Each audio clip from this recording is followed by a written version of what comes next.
প্রিয় বন্ধুরা, পরন্ত বিকেলের সন্ধ্যার সময় নদীর পাড়ের দৃশ্য যে এত সুন্দর হয়, এটা আসলে আপনি যতক্ষণ না পর্যন্ত নিজে চোখে না দেখবেন ততক্ষণ পর্যন্ত বিশ্বাস করতে পারবেন না।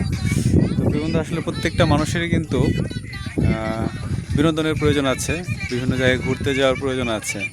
তো আসলে প্রিয় বন্ধুরা, আমরা কর্মব্যস্ততার কারণে আসলে ঘোরার মতো সময় পাই না, সময় বের করতে পারি না। অনেক বেশি আমরা কর্মব্যস্ত হয়ে পড়েছি, যান্ত্রিক জীবনের মধ্যে আমরা আসলে অনেক বেশি আটকে গিয়েছি। তো প্রত্যেকেরই উচিত আসলে এই সময়ের মধ্যে থেকেও একটু সময় বের করে ঘুরতে যাওয়া, বন্ধুদের সাথে, পরিবারের লোকজনদের সাথে।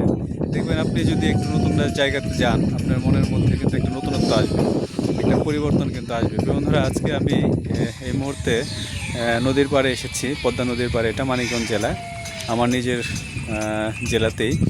তো আসলে এখানে আসা হয় না তেমন, সচরাচর খুব একটা আসা হয় না। তো আজকে আসলাম, আসার পরে নদীর পাড়ে যে জেলেরা মাছ ধরে, তারা যে সারি সারি নৌকাগুলো বেঁধে রেখেছে, সেই নৌকাতে আমরা মানে বসে আছি। আর এত সুন্দর একটা বাতাস, আপনারা আসলে এটা যদি আমার সাথে আপনারা থাকতেন তাহলে কি ওর মতো এটা ফিল করা যায়। নদীর থেকে একদম ঠান্ডা বাতাস। আপনি যতই গরম হোক না কেন, আপনি যখন এই নদীর পাড়ে আসবেন তখন কিন্তু নদীর পাড়ে বাতাসটা কিন্তু সবসময় ঠান্ডা থাকে। আপনারা জানেন কিনা আমি জানি না। তো আসলে এত চমৎকার বাতাস, আর বৃষ্টি, সারাদিন আজকে বৃষ্টি ছিল। বৃষ্টির পরে আকাশটা এত বেশি সুন্দর, আজকের আকাশটা, এটা আসলে আপনাদের সাথে শেয়ার করার জন্য আমি এই ভিডিওটি তৈরি করলাম। তো প্রিয় বন্ধুরা, আসলে আপনাদেরকে ভিডিওটি শেয়ার করতে পেরেও আমার খুব ভালো লাগছে।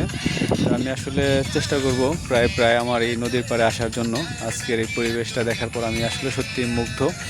তো প্রিয় বন্ধুরা, আপনাদের যদি আশেপাশে এরকম নদী থাকে বা এরকম চমৎকার সুন্দর পরিবেশ থাকে, আপনারা যাবেন, মাঝে মধ্যে একটু সময় বের করে যাবেন। সময় কারো থাকে না, সবারই ব্যস্ত জীবন, তার মধ্যে থেকে একটু সময় বের করবেন। একটু সময় বের করে কী হবে, যদি বের হন তাহলে দেখবেন যে আসলে আপনাদের মনের একটা পরিবর্তন চলে আসবে। মানুষের কিন্তু যে কোনো বিষয় একটু পরিবর্তনের দরকার আছে। পরিবর্তন হলে মাইন্ডে যখন চেঞ্জ হয়ে যাবে, রিফ্রেশমেন্টের দরকার আছে।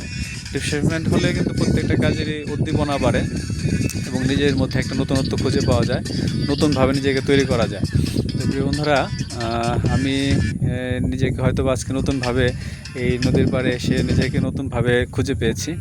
তো আসলে এখানকার পরিবেশটা আমাকে সত্যি মুগ্ধ করেছে। এত সুন্দর মনোরম পরিবেশ, এত সুন্দর বাতাস এবং পরিবেশ, এত সবুজ এবং আকাশ মেঘাচ্ছন্ন, মেঘলা আকাশ। অনেক দিন পরে দেখলাম আমি যে আসলে কিভাবে এই মেঘগুলো কিভাবে উড়ে যাচ্ছে। এটা ছোটোবেলায় দেখেছিলাম, আর আজকে মনে হলো আমি অনেক পরে দেখলাম যে আকাশের মেঘ উড়ে যাওয়ার এই দৃশ্যটা সচরাচর প্রিয় বন্ধুরা আসলে এভাবে দেখা হয় না। মনে হয় খুব কাছ থেকে আজকে আমি লক্ষ্য করে অনেকদিন পরে এই মেঘ উড়ে যাওয়ার দৃশ্যটা দেখতে পেলাম। তো প্রিয় বন্ধুরা, আপনাদের সাথে শেয়ার করলাম। ভালো লাগলে আপনারা আমার এই ভিডিওটা শেয়ার করবেন এবং অন্যদের দেখার সুযোগ করে দেবেন। প্রিয় বন্ধুরা, ভালো থাকবেন, সকলের জন্য থাকলো শুভকামনা।